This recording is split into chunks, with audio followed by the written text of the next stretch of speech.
మిత్రులారా, పాత్రికేయ మిత్రులందరికీ నమస్కారం. ఇక్కడ దాకా వచ్చినందుకు.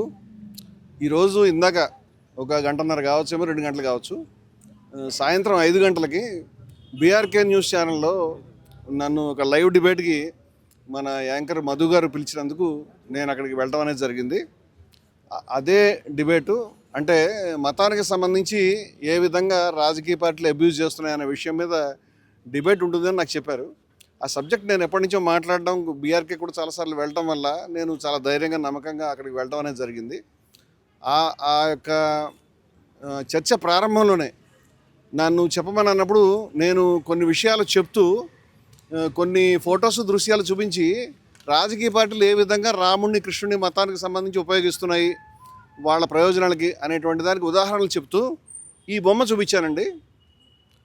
ఇది ఒక పేపర్ కటింగ్. ఇది ప్రధానమంత్రి మోదీ గారు ఇటీవల హైదరాబాద్ వచ్చినప్పుడు ఆ పార్టీ కార్యకర్తలు, వారి అభిమానులు కావచ్చు, దీంట్లో కృష్ణుడి యొక్క విశ్వరూప సందర్శన చిత్రం అండి. దాని ప్లేస్లో కృష్ణుడికి అనేక ముఖాలు ఉన్నట్టుగా ఉంటుంది.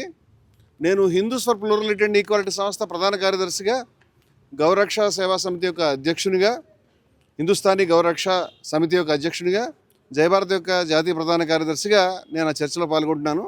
అంచేత హిందువుల మనసులో ఏ విధంగా గాయపడ్డాయి, నేను హిందువులకు సంబంధించి చాలా కార్యక్రమాలు, హిందూ సమ్మేళనాలు చేయడం కానీ, మా కార్యాలయంలో ఎల్బీ నగర్లో నెల నెల హిందువులకు సంబంధించి సనాతన కాహళి పేరు మీ ప్రసంగాలు ఏర్పాటు చేయడం కానీ, అన్నమయ్య ఇల్లు తిరుపతిలో కూలిపోయింది అనేటువంటి బాధలో 11.5 లక్షల మంది భక్తుల సంతకాలు సేకరించి ఆ భక్తుల సంతకాలతో రథయాత్ర చేయించే విషయంలో కానీ, కాశీనాయన యొక్క క్షేత్రం కూలిపోయినప్పుడు కడప జిల్లా కలెక్టరేట్ని ముట్టడించే విషయంలో కానీ, అనేక విషయాల్లో మా సంస్థ, అన్నమయ్య కళాక్షేత్రం మా సంస్థ లీడ్ తీసుకొని అనేక సందర్భాల్లో మేము పనిచేస్తాం. చాలా హిందూ కార్యక్రమాలు చేస్తున్నాం. జిఆర్ స్వామి గారి ఆశ్రమంలో కూడా ఒక పెద్ద సభ, హైందవ భక్తి కళా సమ్మేళనం ఏర్పాటు చేసి నేను అధ్యక్షత వహించడం జరిగింది స్వామివారు పాల్గొన్నటువంటి కార్యక్రమంలో. అలాగే అనేక మంది హిందూ పెద్దలు మా సభల్లో, మా కార్యక్రమాల్లో పాల్గొంటూ ఉంటారు. అందువల్ల హిందువుల మనసులో గాయపడినప్పుడు మేము మాట్లాడతాం. అంచేత రాముడికి సంబంధించి మోదీ గారు దారి చూపిస్తున్నట్టు, రాముడి మీద మోదీ గారు మీద రాముడే తలవాల్చి పడుకున్నట్టు, అలాగే ఫ్లెక్సీలు, కటౌట్లో రాముడిని మోదీని కలిసి వాడడం, అదేవిధంగా హర్ హర్ మోదీ ఘర్ ఘర్ మోదీ అంటే హర్ హర్ మహాదేవ నినాదానికి బదులు, అంటే మనం ఇక్కడ ఏడుకొండలవాడ వెంకటరమణ గోవింద అని అంటాం కానీ దాని ప్లేస్లో మరొక రాజకీయ నాయకుల పేరు పెట్టాం. అదేవిధంగా హర హర మహాదేవ్ అనేటువంటి స్లోగన్లో హర్ హర్ మోదీ ఘర్ ఘర్ మోదీ అని వాడడం, ఇలాంటి విషయాల పట్ల నేను అభ్యంతరం వ్యక్తం చేస్తూ పిక్చర్లు చూపిస్తున్నప్పుడు ఈ పర్టికులర్ పిక్చర్ చూపించారండి. హైదరాబాద్లో కృష్ణుడి యొక్క విశ్వరూప సందర్భంలో భగవాన్ శ్రీకృష్ణ పరమాత్ముని యొక్క కోట్లాది మంది భక్తుల యొక్క ఆరాధనీయమైనటువంటి వ్యక్తి యొక్క ఆ శ్రీకృష్ణుని యొక్క దేవునిగా భావించేటువంటి కోట్లాది మంది భక్తులు కూర్చేటువంటి ఆ చిత్రపటంలో కృష్ణుని యొక్క శిరస్సుని తొలగించి ఆ ప్లేస్లో మోదీ గారి శిరస్సు పెట్టడం అనేది మా మనసుని కలిచివేసింది. దీన్ని నేను ఖండిస్తున్నాను. ఆ సమయంలో నా ముందు కూర్చున్నటువంటి కశ్యప్ రెడ్డి అనేటువంటి వ్యక్తి, ఆయనతో నాకేం పూర్వపరిచయం కూడా లేదు. ఆయన ఒక్కసారిగా లేచి నా పైన దాడి చేసి చెప్పుతో పదే పదే నన్ను ఇక్కడ కొట్టి చంపేస్తానని గట్టిగా అరవడం అనేది జరిగింది. అది వేలు చూపిస్తూ ఆ తర్వాత కూడా చాలా బలంగా కొట్టాడు. ఆయనని యాంకర్ మధు గారు, అదేవిధంగా చర్చలో పాల్గొన్నటువంటి తిరుపతి రెడ్డి గారు, బీజేపీ పార్టీ ప్రతినిధి, నా మిత్రులు వారు, అదేవిధంగా అక్కడ ఉన్నటువంటి సిబ్బంది చాలామంది ఆయనను అడ్డుకొని ఆపకపోయి ఉంటే కనుక అతను దాడి ఆపే విధంగా లేడు.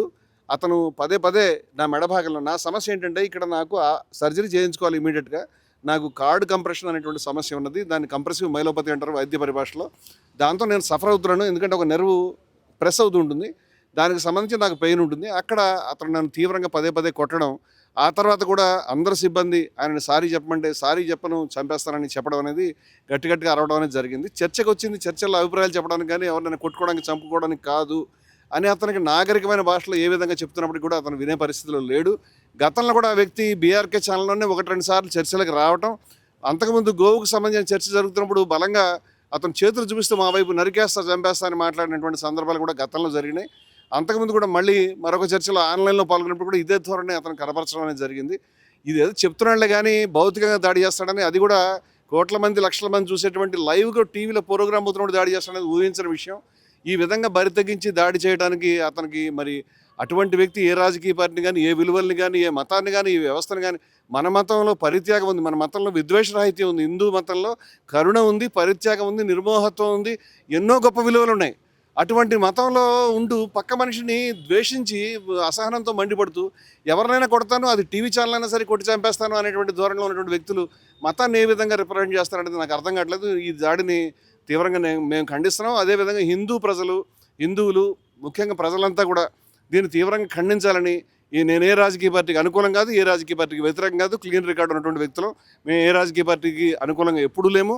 అంచేత రాజకీయ బ్రాండ్ మా మీద వేస్తే కుదరదు, ఏ రాజకీయ పార్టీకి వ్యతిరేకంగా కూడా లేము. అంచేత కొన్ని విలువల గురించి మాత్రమే మాట్లాడుతున్నాం మేము. ఇటువంటి పరిస్థితుల్లో అతను బయటకు వచ్చినప్పుడు మళ్ళీ కూడా అతన్ని లోపలికి పిలిచే ప్రయత్నం జరిగింది.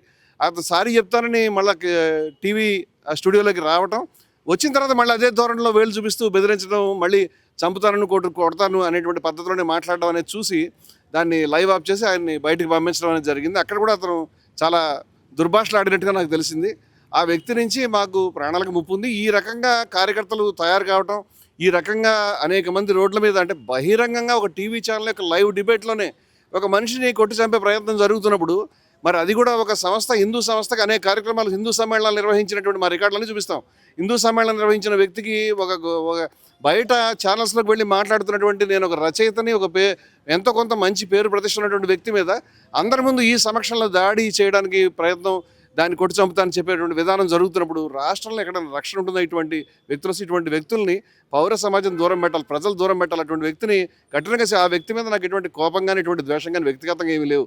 కానీ కొన్ని విలువలకు సంబంధించిన మనం పనిచేస్తున్నప్పుడు ఇటువంటి వ్యక్తుల్ని బయట అలౌ చేస్తే కనుక సమాజం అనేది చాలా ఇబ్బంది పడుతుంది, చాలా తీవ్రమైనటువంటి పరిస్థితి వస్తుంది అనేటువంటి అభిప్రాయంతో ఈరోజు నేను పోలీస్ స్టేషన్లో ఇక్కడికి వచ్చి బంజారాహిల్స్ పోలీస్ స్టేషన్లో కంప్లైంట్ చేయడం జరుగుతుందండి. దీనికి సంబంధించి రేపు ఒక ప్రెస్ మీట్ కూడా కండక్ట్ చేస్తాము. దానికి సంబంధించి మిత్రులందరూ కూడా పిలుస్తామండి. థ్యాంక్ యూ మీరు ఇక్కడ దాకా వచ్చినందుకు. పోలీస్ అధికారులు ప్రస్తుతం డాక్టర్ గారి దగ్గరికి వెళ్ళి మెడికో లీగల్ కేసు కాబట్టి దీని మీద మీరు ఒకసారి ఉస్మానియాకి కూడా వెళ్ళమని చెప్పారు. అక్కడికి వెళ్తున్నాను నేను. అక్కడికి వెళ్ళి నా పాత ఎక్స్రేలు అని కూడా తీవ్రమైనటువంటి పరిస్థితి నాకు ఉంది, అది వారికి నేను వివరిస్తాను. ఇప్పుడు నా చేతిలో కూడా చూపించలేను. మేమే హిందూ సంఘం అండి. నేను హిందూ సంఘం, అనేక మంది హిందూ ఆచార్యులు, అంటే ఇప్పుడు నేను ఇక్కడి నుంచి టీవీ నుంచి ఇక్కడికి వచ్చే కాసేపట్లోనే చాలామంది మాట్లాడుతున్నారు. చాలామంది కూడా రేపు స్వాములు, ఆచార్యులు, మఠాధిపతులు, పీఠాధిపతులు కూడా మా సదస్సుకి వస్తారు. ఆ ఒక్క హిందువులే కాదండి, ముస్లింలు, క్రైస్తవులు, ప్రజాస్వామికవాదులు, ప్రజలందరూ కూడా వస్తారు. ఇప్పటికే రాష్ట్రంలో అనేక చోట మిత్రులంతా కూడా దీన్ని చెప్తా ఉన్నారు. మేము వాళ్ళందరితో కూడా రేపు ప్రెస్ మీట్లో మేము అందరి ముందు ప్రజెంట్ చేయగలుగుతాం. నమస్కారం. Thank you. దీన్ని ప్రజలకి చెప్పడము, ప్రజల ముందు చెప్పడం తప్పితే మేము పోయి అతని మీద దాడి చేయలేము, లేకపోతే మేము పోయి అతన్ని వెంటాడలేము, మేము ఎవరినైనా కొట్టడానికి ప్రయత్నం చేయలేము. అందుచేత అటువంటి విధానం మనది కాదు. కేవలం ఈ విషయం ఇలా జరుగుతోంది చెప్పడం. ఒకవేళ దీనికి సంబంధించి మా కార్యక్రమాలు ఆపే ప్రసక్తి లేదు. చంపినా సరే వెనక్కి తగ్గేవాళ్ళు. మా మతం అనేది నిర్భయత్వాన్ని బోధిస్తూ ఉన్నది. యతో వాచో నివర్తంతే అప్రాప్య మనసా సహా ఆనందం బ్రహ్మణో విద్వాన్ నా బిభేతి కుతశ్చనేతి. బ్రహ్మ యొక్క ఆనందాన్ని తెలుసుకున్న వ్యక్తి ఎక్కడికి వాక్కు మనసు వెళ్ళలేదో అటువంటి బ్రహ్మాన్ని ఎవరైతే సాక్షాత్కరించుకుంటాడో ఆ వ్యక్తి దేనికి భయపడడు అని మా ఉపనిషత్తు చెప్తూ ఉంది. భయపడద్దు అని గీత చెప్తూ ఉంది, మా ధర్మం చెప్తూ ఉంది. అంచేత భయపడం, ప్రాణాలు ఇస్తాం, మా తలక ఇస్తాం. ఈ ఉన్మాదాలకు వ్యతిరేకంగా రాజకీయ పార్టీలు మతాన్ని ఉపయోగించుకోవడానికి వ్యతిరేకంగా నా శిరస్సు అర్పించడానికి చచ్చిపోవడానికి సిద్ధంగా ఉన్నాను, కానీ వెనక్కి తగ్గడానికి సిద్ధంగా లేవు. దీన్ని ప్రజల్ని చైతన్యపరిచి మతాన్ని, విలువల్ని, ధర్మాన్ని రక్షించుకోవడానికి ముందుకు వస్తామని తెలియజేస్తాను.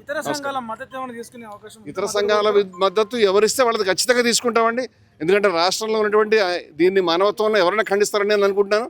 ఖచ్చితంగా దీన్ని తీసుకుంటాం. ఇటువంటి ఎలిమెంట్స్ ఎవరైతే ఉన్నారో వాళ్ళ రాజకీయాల నుంచి, పార్టీల నుంచి, సంఘాల నుంచి, పౌర జీవితం నుంచి, ప్రజా జీవితం నుంచి దూరం చేయడానికి ఎటువంటి ప్రయత్నం చేయాలో దీన్ని పరిశుద్ధం చేయడానికి ఆ ప్రయత్నాన్ని చేస్తామని ఖచ్చితంగా తీసుకుంటాం.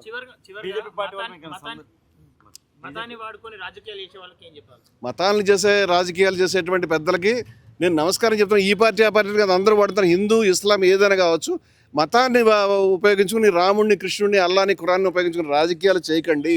చాలా నష్టపోతున్నాము. మీ రాజకీయం మీరు చేసుకోండి, మీరు మంచి ప్రయత్నం చేసుకోండి. మీరు ప్రజలకు ఏం చేస్తారు? కరెంట్ ఇస్తారు, వీధులు, మంచి వీధులను వెడల్పు చేస్తారు, లేకపోతే ఆరోగ్య సౌకర్యాలు, విద్యా సౌకర్యాలు, అవన్నీ చెప్పండి ప్రజలకి. మీ కార్యక్రమం చెప్పి మీరు ఓట్లు వేయించుకోండి. కానీ ఎట్టి పరిస్థితులు రాముడి పేరు మీద, కృష్ణుడి పేరు మీద, ఖురాన్ పేరు మీద, అల్లా పేరు మీద ఓట్లు అడిగే ప్రయత్నం చేయొద్దు. ఈ రాజకీయాలకు మతాన్ని చూపించొద్దు. మతం, రాజకీయాలు వేరుగా ఉండాలని ఒక మత సంస్థగా, ధార్మిక సంస్థగా నేను కోరుకుంటున్న విషయం. ఎట్టి పరిస్థితుల్లో కూడా రాజకీయాలు మతానికి దూరంగా ఉండాలని విజ్ఞప్తి చేస్తాను. మీరు బీజేపీ పార్టీ అంటున్నారు. రాజకీయ పార్టీ ఉందనుకుంటున్నారా? ప్రస్తుతానికైతే నేను ఆ విషయం చెప్పలేనండి. ఎందుకంటే పోలీసుల వారి దర్యాప్తులో తెలియాలి ఆయన ఏ పార్టీ కార్యకర్త, ఎవరికి సంబంధించినటువంటి వాడు నాకైతే పూర్తి అవగాహన లేదండి. నేను ఆయన్ని గతంలో కూడా బీఆర్కే న్యూస్లో 1-2 డిబేట్స్లో చూసా, కానీ ఆయన వేరే బోట్స్ నేను ఆ రోజు తెలుసుకోలేకపోయాను. కశ్యప్ రెడ్డి అనే పేరు మాత్రం తెలుసుకున్నాను.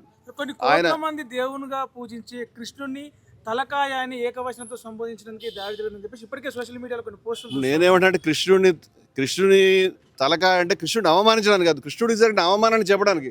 శిరస్సు తలకాయ ఇవన్నీ కూడా తెలుగు పదాలండి, దాంట్లో బూత్ కానీ తిట్టు కానీ ఏమీ లేదు.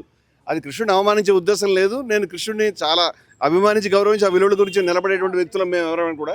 అంచేది కృష్ణుడి మీద అవమానం మీద ఆయనకి బాధగా అనేది ఉంటే ఈ బొమ్మ చూసిన వెంటనే అతను చలించిపోయి ఇటువంటి దుర్మార్గం మనం ఎవరైనా కూడా ఖండించాలి, ఎవరు కూడా రానివ్వకూడదు అనే ఉద్దేశంతో అతను కావాలని దాడి చేసి నేను అనుకుంటున్నాను. ఎందుకంటే చాలా రోజుల నుంచి అతను టీవీ డిబేట్స్ చూస్తున్నప్పుడు చంపేస్తాను నరికేస్తాను మాట స్పష్టంగా చెప్తున్నాడు. అతను ఇవాళ రావటమే బహుశా ఈ ఉద్దేశంతో వచ్చాడని నేను అనుకుంటున్నాను. నా మాట వినండి, కృష్ణుడి మీద అతనికి ఏమాత్రం ప్రేమ ఉన్నా కృష్ణుడి యొక్క శిరస్సు బదులు మోదీ శిరస్సు ఉంచినటువంటి చిత్రాన్ని అతను తీవ్రంగా ఖండించి ఉండాల్సింది. దీనికి బీజేపీ కానీ మోదీ కానీ బాధ్యులు నేను అనుకోవట్లేదు. ఎందుకంటే ఇది ఎవరో తయారు చేసినటువంటి చిత్రం, అది మీడియాలో వచ్చినప్పుడు మేము చాలా బాధపడ్డాం. నేను ఇటువంటి చాలా చూపించాను. అంచేత నేను అనేది ఏమిటంటే దీన్ని అతను ఖండించి ఉండాల్సింది. అతను కృష్ణుడి ప్రేమ ఉంటే అది నేను చేసినటువంటి దాంట్లో లేనటువంటి అర్థాన్ని అతను వెతికేటువంటి ప్రయత్నం చాలా తప్పు. నేను కృష్ణుని అవమానించే ఉద్దేశంతో మాట్లాడలేదు. కృష్ణుని పరమాత్మకు జరిగినటువంటి అపచారాన్ని బయటకు చెప్పే ఉద్దేశంలో మాట్లాడుతాను. It is very clear.